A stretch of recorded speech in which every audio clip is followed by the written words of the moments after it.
Alors au niveau du chômage, donc effectivement il y a une poursuite de la hausse du chômage sur les derniers mois. Ceci dit, elle est très ralentie et c'est vrai que ça fait plusieurs mois maintenant que le nombre des inscrits à Pôle emploi stagne globalement. François Hollande a quelques chances de réussir son pari qui était son engagement qui était d'obtenir une inversion de la courbe du chômage d'ici la fin de l'année. Il faut bien voir les raisons pour lesquelles ça se produit, qui ne sont pas toutes très encourageantes.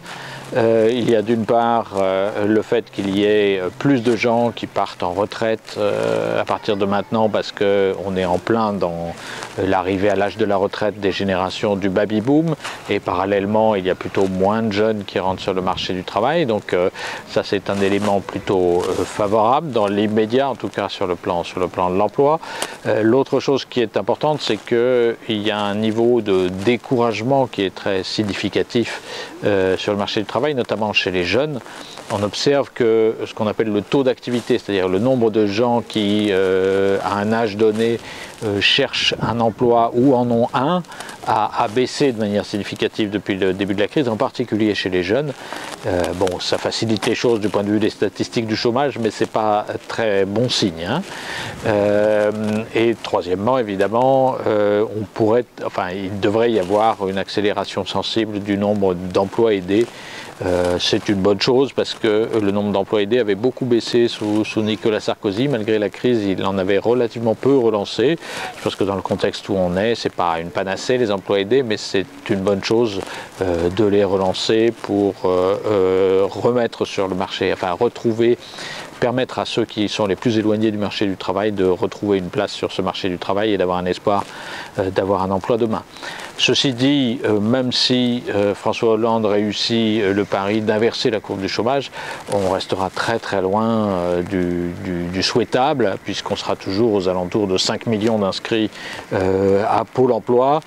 Si on veut avoir une chance un jour de retourner vers le plein emploi, il faudra bien reprendre le dossier, en particulier de la réduction du temps de travail. C'est pas simplement avec les perspectives relativement faibles de croissance économique classique qu'on a jusqu'à maintenant, enfin pour les prochaines années, c'est pas avec ça qu'on va réussir à résorber le chômage. D'accord. Et vous pensez qu'au niveau des emplois, quel est le moyen le plus efficace pour, au niveau en tout cas économique français, qui pourrait apporter vraiment un choc pour faire repartir un peu les emplois? Donc il y a incontestablement une action structurelle à long terme pour avoir des entreprises plus innovantes, capables d'exporter des choses que les autres veulent bien acheter, etc. Mais ça, c'est forcément une action qui ne peut avoir d'effet sensible qu'à long terme. Donc si on cherche des actions à plus court terme, il n'y en a que deux qui peuvent avoir un impact significatif. C'est d'une part la relance des emplois aidés, mais cela, je pense que c'est déjà en cours.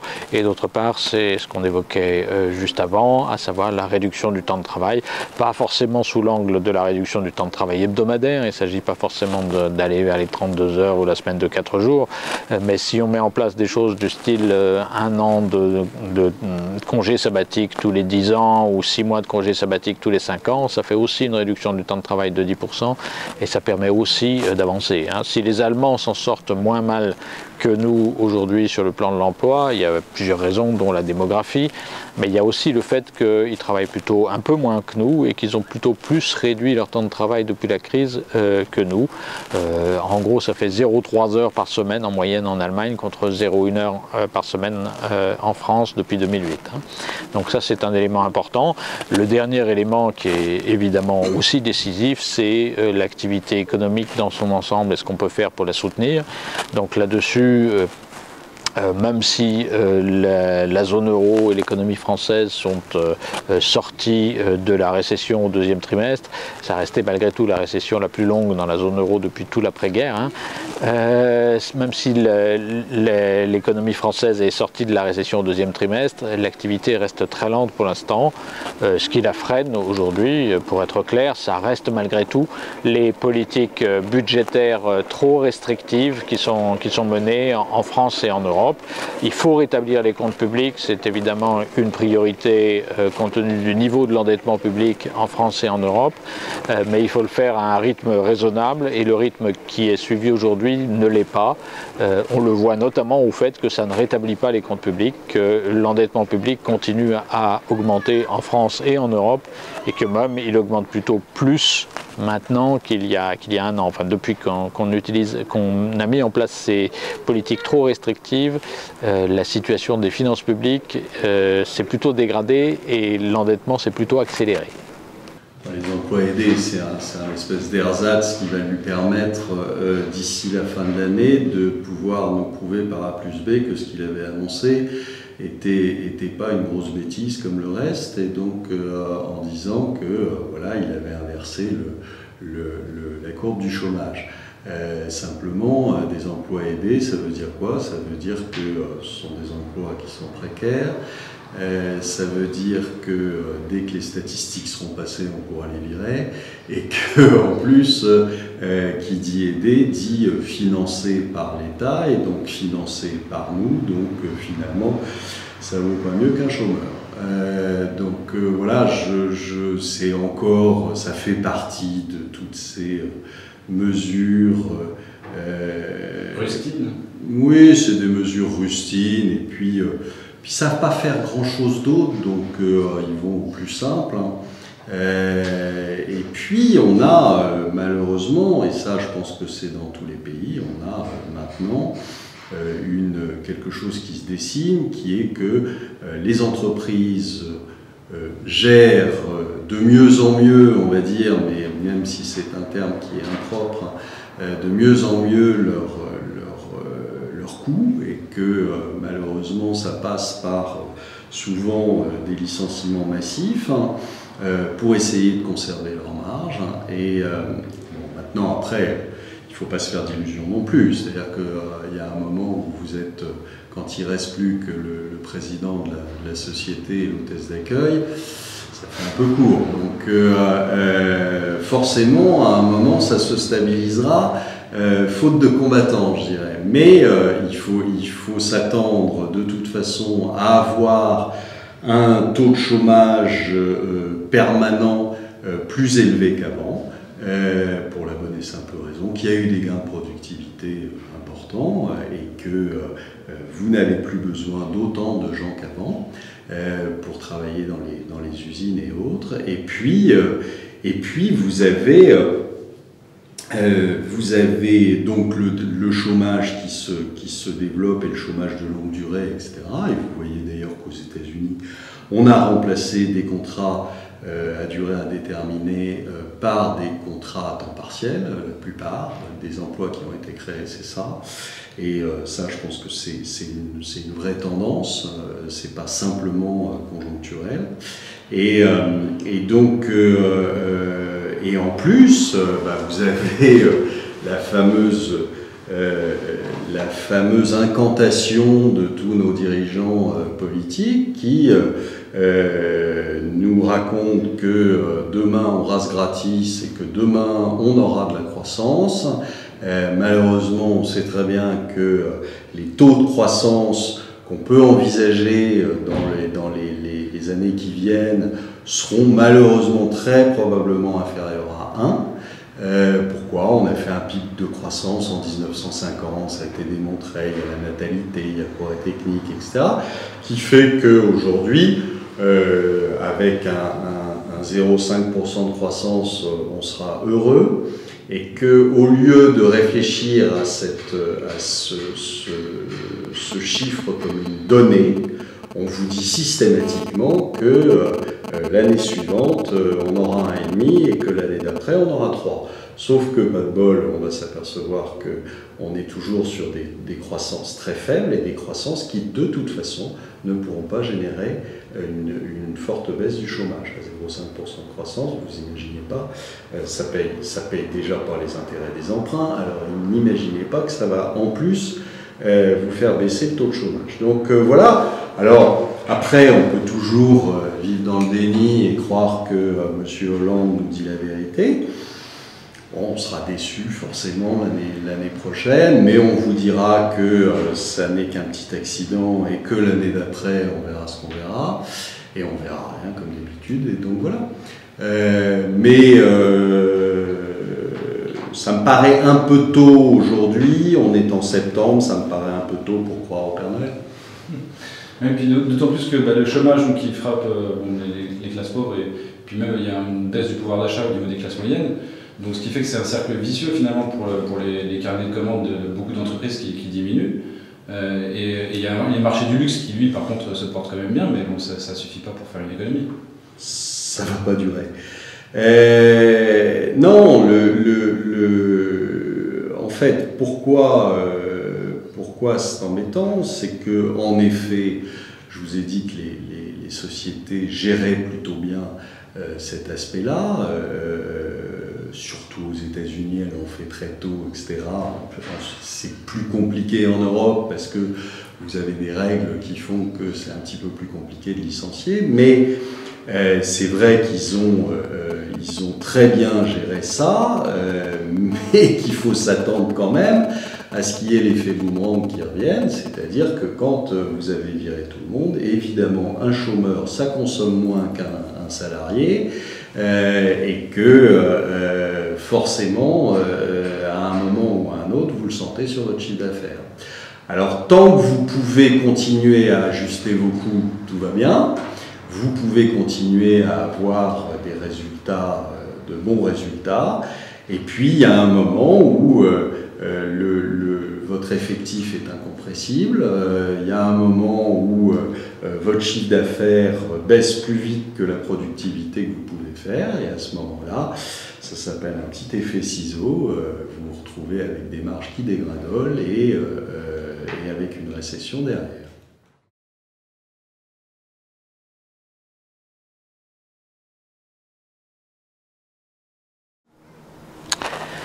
Alors en ce qui concerne l'Europe, donc on a fait des réformes qui ne sont pas à la marge, hein, donc les difficultés actuelles proviennent de la mauvaise architecture qu'on avait au moment de la création de l'euro.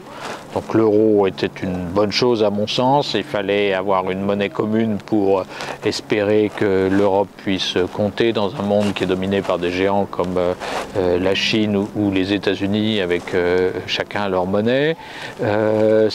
L'euro a permis aussi d'avoir des taux d'intérêt beaucoup plus bas que du temps où on avait le franc pour ce qui concerne la France, mais c'était la même chose pour les autres pays européens.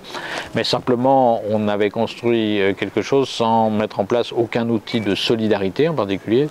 Et c'est ça qui a fait qu'une toute petite affaire comme la dette grecque, la Grèce c'est 2% du PIB de la zone euro, sa dette c'est 4% du PIB de la zone euro, c'est rien du tout.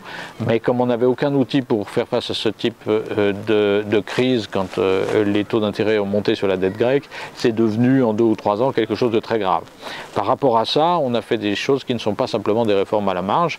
On aurait dit à Madame Merkel au début de l'année 2010 qu'on allait faire un mécanisme de solidarité permanent dans la zone euro doté de 700 milliards d'euros, que la Banque Centrale Européenne allait dire qu'elle allait acheter des titres de dette des pays en crise quand il y avait de la spéculation pour casser la spéculation, qu'on ferait une union bancaire où ce serait de l'argent et des institutions européennes qui viendraient intervenir directement quand les banques d'un État sont en difficulté. On lui aurait dit ça, elle aurait rigolé, elle n'y aurait pas cru, et elle aurait eu raison parce qu'à l'époque elle ne voulait absolument pas ce genre de choses. Donc on a fait des réformes très importantes dans la zone euro. Ces actions commencent à avoir un effet, comme on le voit à travers la sortie de la récession de la zone euro. Ce qui continue à plomber l'activité dans la zone euro, c'est ce qu'on disait tout à l'heure sur les politiques budgétaires, où là on s'est organisé, on est toujours organisé pour avoir des politiques budgétaires trop restrictives, pas assez réactives par rapport à l'activité, ce qui non seulement continue à nourrir le chômage et à affaiblir l'activité économique, mais qui en plus empêche en réalité le désendettement public et le désendettement privé. Donc ça reste un chantier à faire. On peut espérer, il faut espérer que, en particulier du point de vue de la politique allemande, il y ait plus de souplesse de ce côté-là après les prochaines élections. En tout cas, si ça n'est pas fait, on est très loin de pouvoir dire que l'Europe est sortie de sa crise.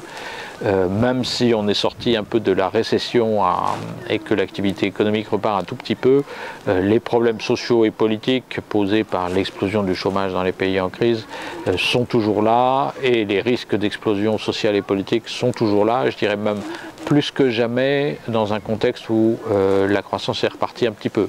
C'est pas forcément quand on est dans le fond du trou, quand il y a de la récession, quand la crise s'aggrave, qu'il peut y avoir des explosions sociales. C'est plutôt quand ça repart un peu que les gens reprennent un peu d'espoir, qu'ils ne supportent plus le type de mesures qui sont mises en place en Grèce, au Portugal, en Espagne, en Italie, et c'est là que ça peut péter. Ben, c'est ce qu'il y a de plus simple. Hein, vous êtes maître de votre chiffre d'affaires quand vous êtes le président d'un pays. C'est le seul entrepreneur qui est maître de son chiffre d'affaires. Il suffit qu'il augmente les impôts et il y a du chiffre d'affaires qui rentre. Alors, c'est pas tout à fait vrai parce que à un certain point, à un certain moment, évidemment, les gens se fâchent, ça ralentit l'activité et souvent, il y a moins d'impôts qui rentrent. Mais c'est ce qui est le plus facile, c'est ce qui est le moins dangereux, hein, parce que en général, ceux qui payent des impôts, ben, c'est des gens qui bossent et donc ils n'ont pas le temps d'aller faire le coup de poing dans la rue contre les CRS, donc c'est beaucoup moins dangereux. Et donc ils le feront tant qu'ils pourront, et puis à un moment il faudra passer à une autre méthode. C'est ce qui nous pend au nez, c'est-à-dire en fait confisquer l'épargne d'une manière ou d'une autre. Oui, en Allemagne, ils en ont parlé récemment, enfin, ils ont parlé de taxer à hauteur de 8%, je crois, les dépôts européens. Oui, mais ça commence comme ça, puis ça finit comme Chypre. Là, c'est pas 8%, c'est 80%. Mais vous n'avez pas d'autre choix, c'est-à-dire qu'il y a un moment, si vous voulez, une fois qu'on aura taxé tout le monde à 100%, ça sera difficile d'aller beaucoup plus loin. Donc il y a un moment où vous êtes bien obligé de faire quelque chose, et pour faire quelque chose, bah, il suffit d'aller taxer l'épargne, ou il suffit d'aller taxer les comptes de dépôt, comme vous l'avez fait, je vous dis, à Chypre. Alors d'une manière ou d'une autre, ça ne sera pas forcément comme ça a été fait à Chypre, mais ça peut se faire de différentes façons, mais il y a un moment où vous serez obligé de le faire. Donc,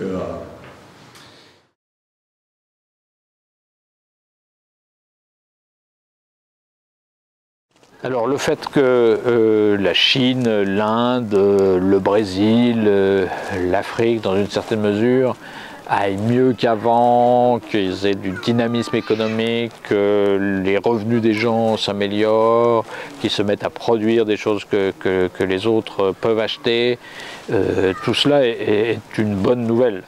Vraiment, c'est le signe que enfin les inégalités formidables qui s'étaient creusées à l'échelle mondiale avec la révolution industrielle commencent à se réduire. Le problème que ça pose, c'est que c'est une bonne nouvelle, et ça ne pose pas forcément de problème, ça n'implique pas nécessairement que nous vivions plus mal parce qu'eux vivent mieux. Hein. L'économie n'est pour l'essentiel pas un jeu à somme nulle, un gâteau qu'il faut se partager d'une taille déterminée. Donc c'est une bonne nouvelle dans son ensemble. Le problème que ça pose, c'est quand les pays du Sud, quand les pays émergents ont un fort développement de leur production, mais que le développement de leur propre consommation n'est pas aussi rapide. C'est à ça qu'on a assisté au cours des dernières décennies, et ça c'est un vrai problème. Tout est autant que les revenus des gens augmentent autant que la production dans ces pays-là, c'est pas un problème. Ça n'a pas été le cas en particulier pour la Chine. Ceci dit, c'est une situation qui est malgré tout en train de se rééquilibrer. Il y a une vraie volonté des dirigeants chinois, pour des raisons internes, de stabilité interne, c'est pas pour être gentil avec nous, mais de développer la consommation interne, le marché intérieur chinois. Je pense que ça, c'est un problème qui a été important, mais qui est d'une certaine manière derrière nous. Le développement des pays émergents pose cependant un problème important, notamment à la France et à l'Europe, parce que la France et l'Europe sont les zones les plus anciennement industrialisées.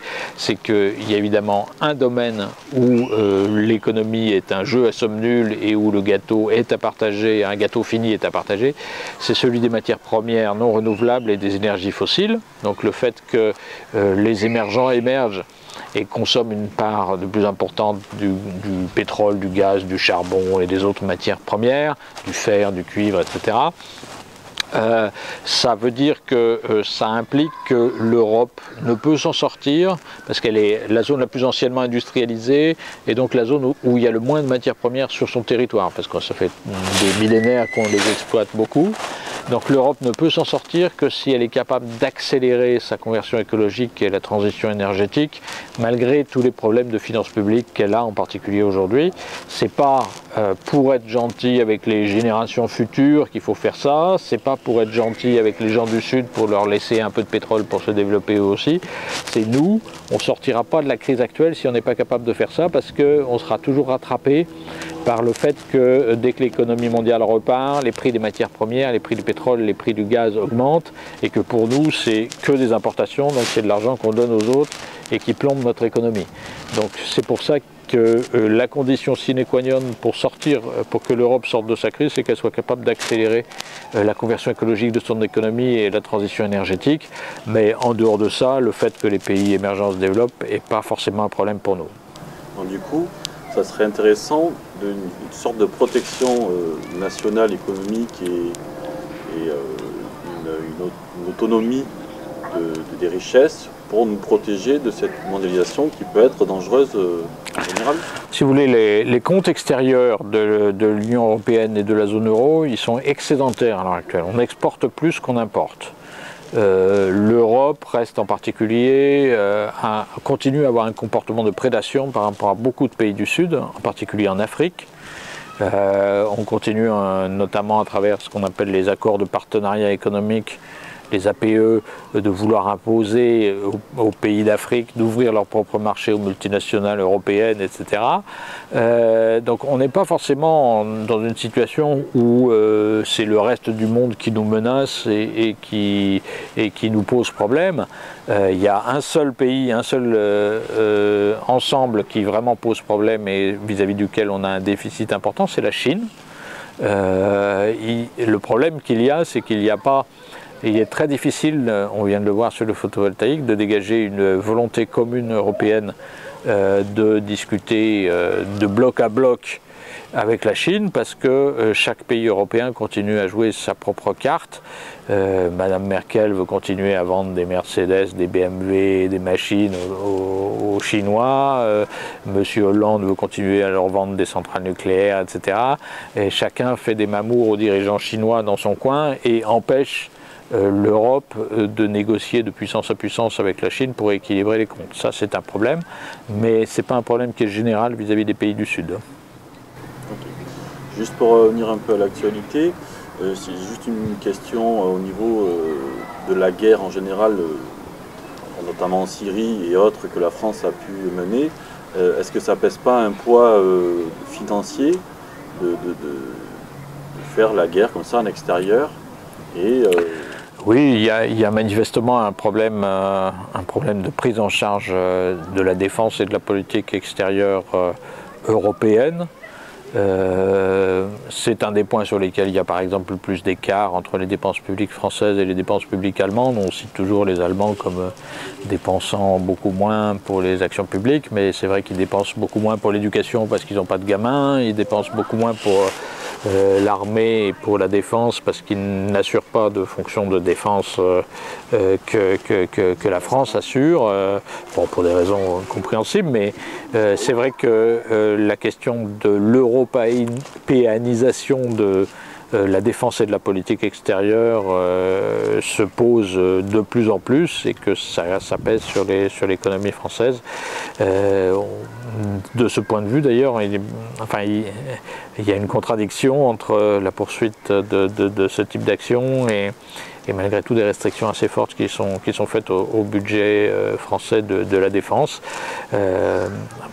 Une des solutions, ce serait évidemment de réussir à mettre en commun en particulier beaucoup plus d'équipements militaires, de fabrication d'équipements militaires. Ça coûte la peau des fesses de ne produire des chars que pour l'armée française ou des avions que pour l'armée française. Mais ça reste un sujet sur lequel on a eu beaucoup de mal à avancer en Europe jusque-là. On vient de le voir avec à nouveau EADS, donc Airbus, qui voulait racheter une société anglaise présente dans le secteur de la défense, et ça n'a pas pu se faire parce que les Anglais n'ont pas voulu, etc. Juste une dernière question internationale. Vous ne pensez pas qu'il y a un lobby financier, aussi bien au commerce international que aussi bien au niveau étatique, en parlant justement de l'armée, qu'il faut vendre aussi nos productions de tanks ou autres lobbies en général, qui biaiserait tout l'État, l'appareillage politique en général. En particulier dans la finance, il y a évidemment des lobbies qui sont très puissants. Les dirigeants de la finance, c'est particulièrement vrai en France, mais c'est aussi vrai dans d'autres pays, notamment aux États-Unis.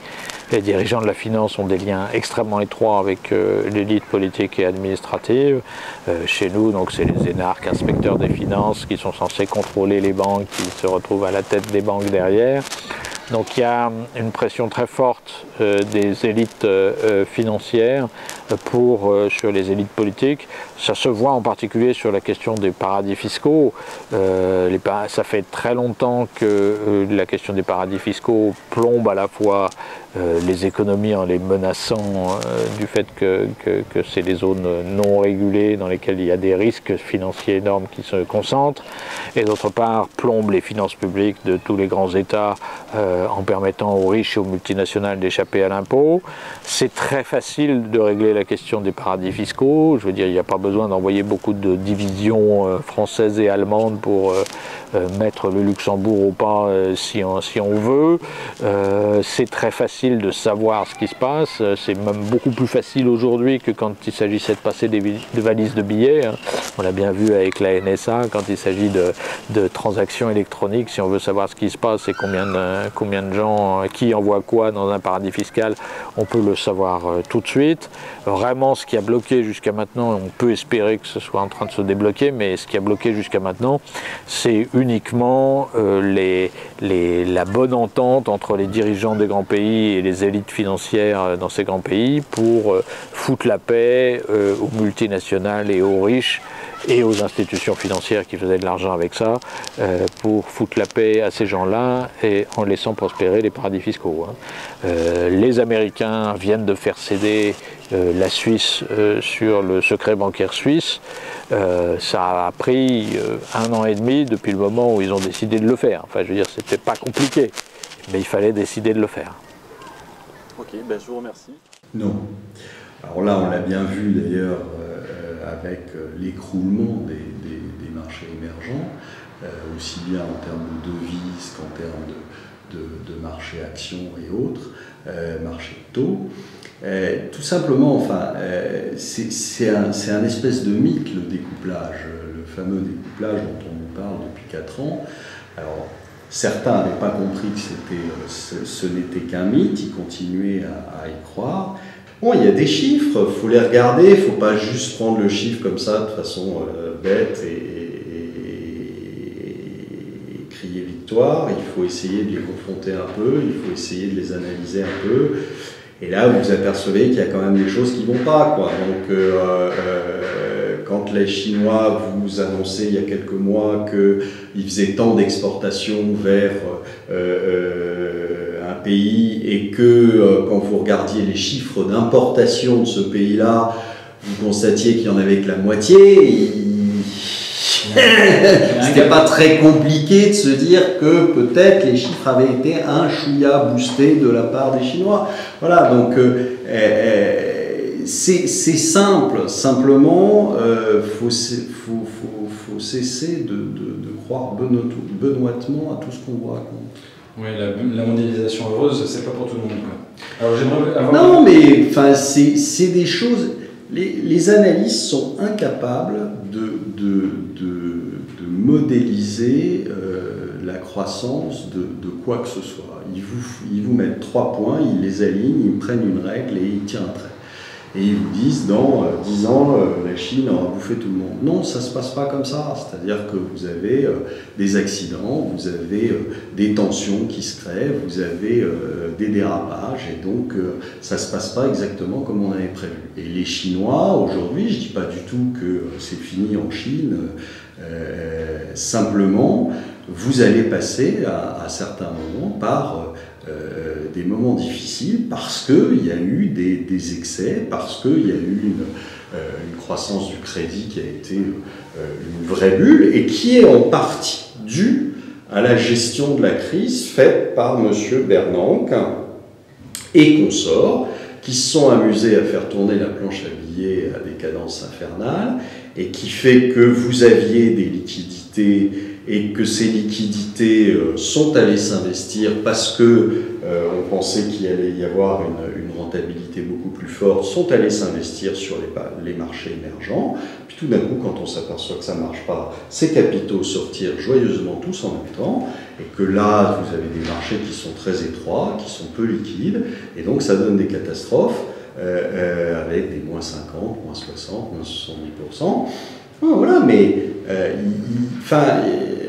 il faut investir intelligemment. Il ne faut pas croire à chaque fois que ça va être le jackpot, qu'on va gagner au loto tous les jours. Non, c'est pas vrai.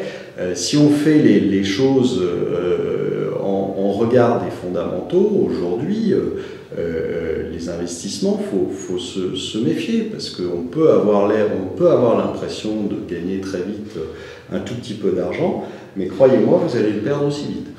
Même beaucoup plus vite. Alors vous avez évoqué les quantitative easing, donc la planche à billets là, de la Réserve fédérale.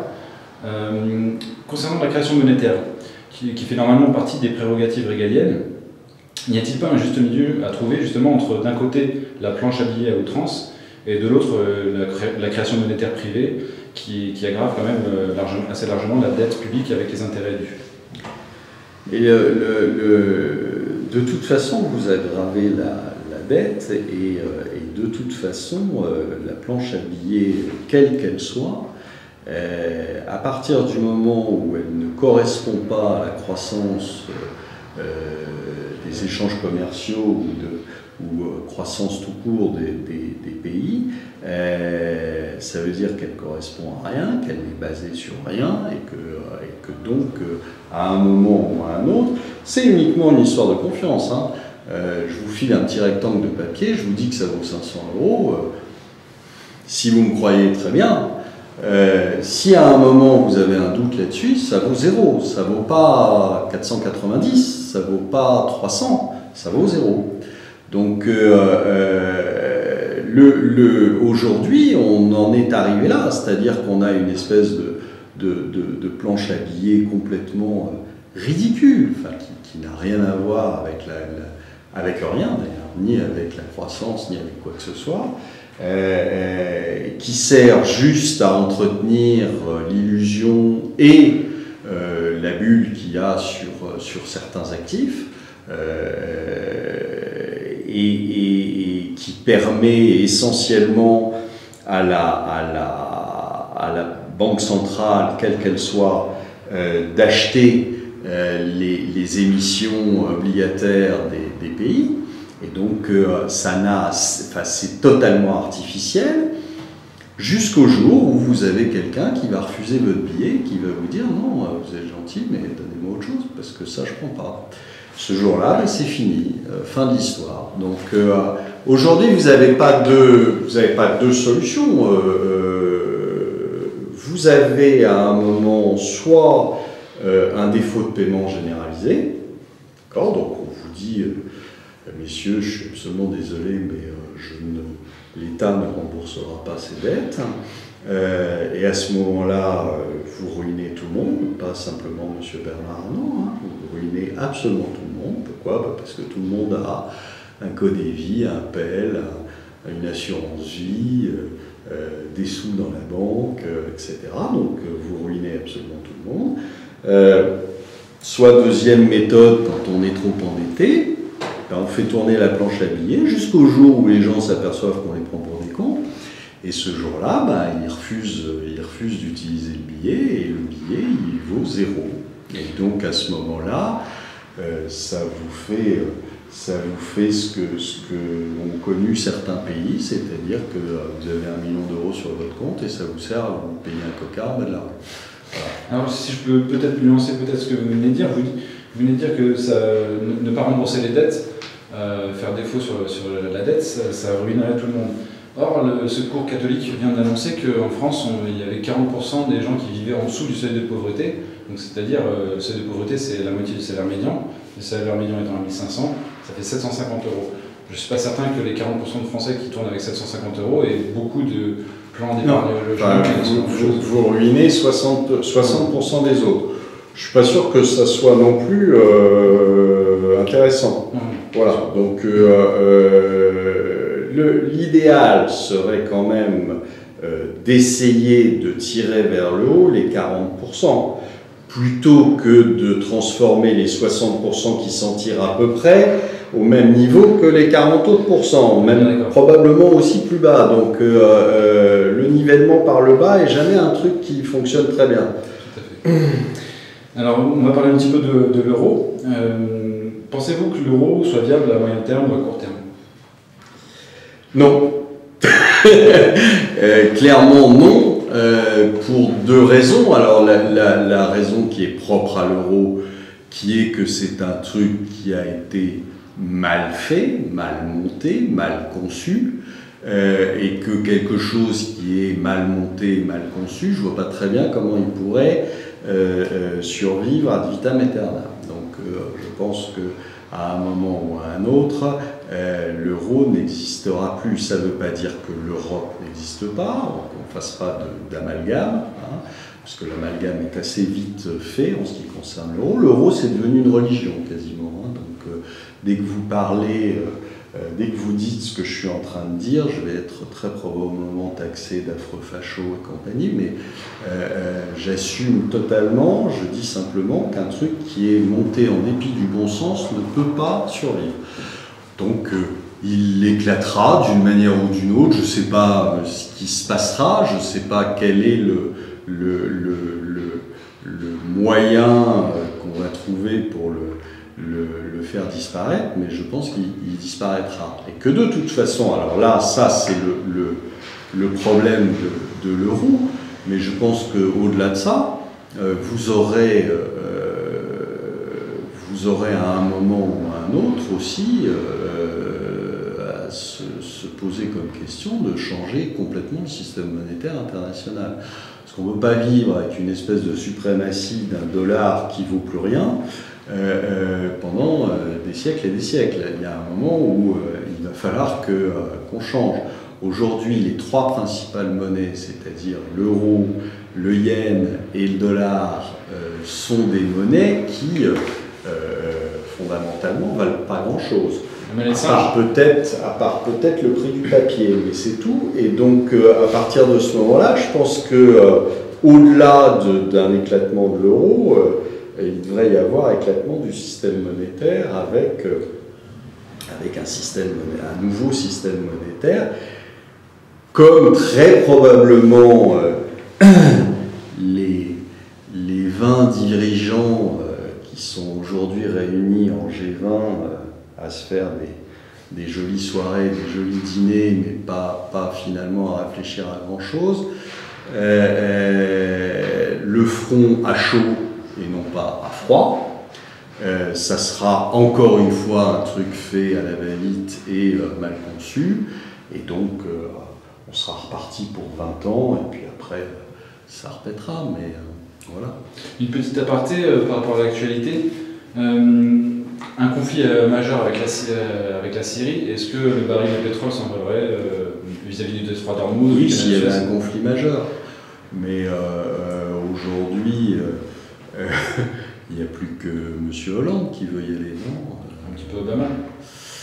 Bah, je ne suis pas bien sûr, parce que comme il a été lâché par tout le monde, je pense qu'il est en train de prier pour que le Congrès lui dise non. Ce qui l'arrangerait, je suppose bien. Alors peut-être que M. Hollande ira tout seul. Mais non, cette histoire est malheureusement, comme toutes les histoires géopolitiques, menée en dépit du bon sens, mais c'est pas grave. Je crois que honnêtement, je ne suis pas certain que même si ils y vont, je ne suis pas certain que ça s'étende beaucoup. Bon, maintenant, on ne sait jamais, on est dans une région qui est une poudrière et il ne suffit de pas grand-chose pour que ça s'enflamme. Mais je pense que personne n'a franchement intérêt à ce que ça s'enflamme et donc je pense que ça sera assez limité. Maintenant, je peux me tromper là-dessus, je n'ai pas de boule de cristal et c'est compliqué parce que certains ont intérêt à ce que ça s'étende, d'autres pas du tout, et donc il ne faut pas faire mumuse avec une flamme à côté de la poudre, ça, on risque d'avoir des ennuis. Voilà. Merci pour votre réponse. Alors une petite question pour la fin. On vous entend souvent déconseiller certains placements, mais quels placements conseillez-vous? Est-ce que vous les gardez pour vos clients? Je les garde pour mes clients parce qu'il faut bien quand même que je garde quelque chose pour eux.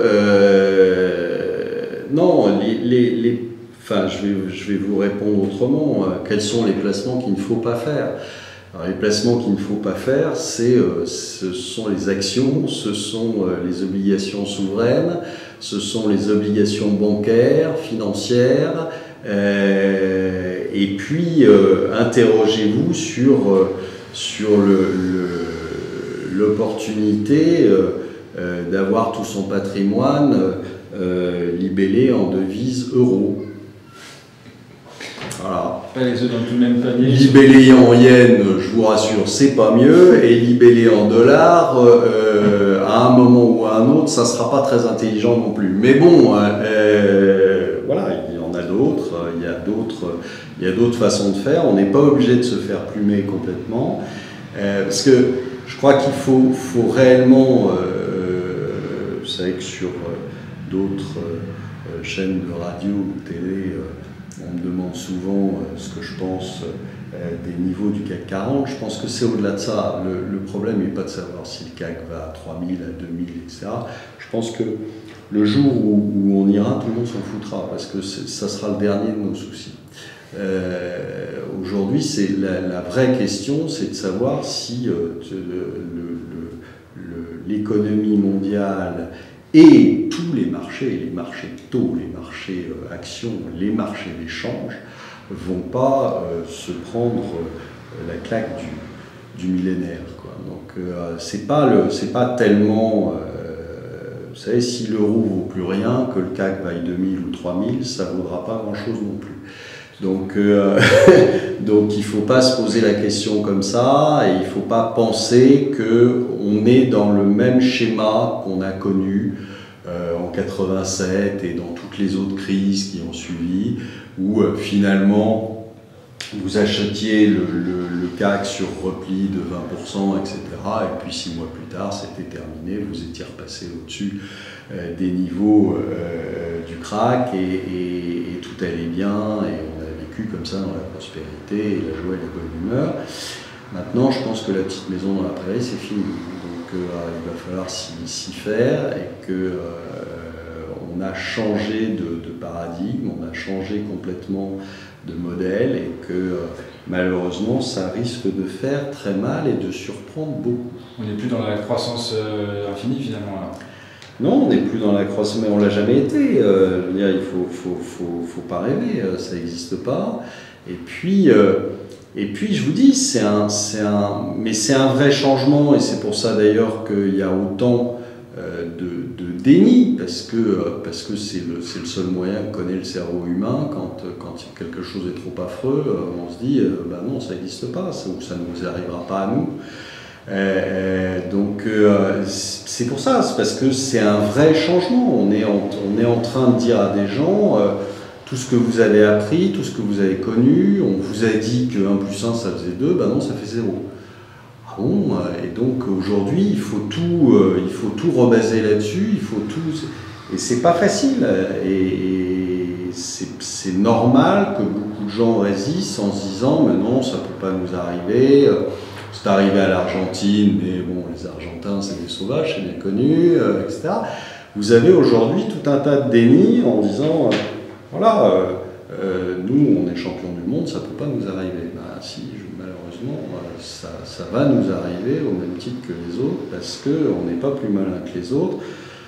Quand on en voit certains, on peut même se demander si on n'est pas moins malin que les autres, et voilà, donc malheureusement, on est engagé dans un système qui est totalement mondialisé et qui fait qu'aujourd'hui, on a un problème qui est universel et qui est un problème de dette, qui est un problème qui a été mal géré par des gens incompétents, et donc voilà, donc on est en train de s'apercevoir qu'il va falloir passer par la case je règle la note. Malheureusement, ce n'est pas forcément ceux qui ont émis la facture qui vont la payer, c'est nous. Donc voilà, on va la payer malheureusement, mais je pense qu'on ne va pas rigoler dans les mois et années qui viennent. Monsieur Delamarche, je vous remercie beaucoup pour votre franchise. Je vous souhaite un excellent week-end, j'espère ne pas vous l'avoir pourri. Merci. À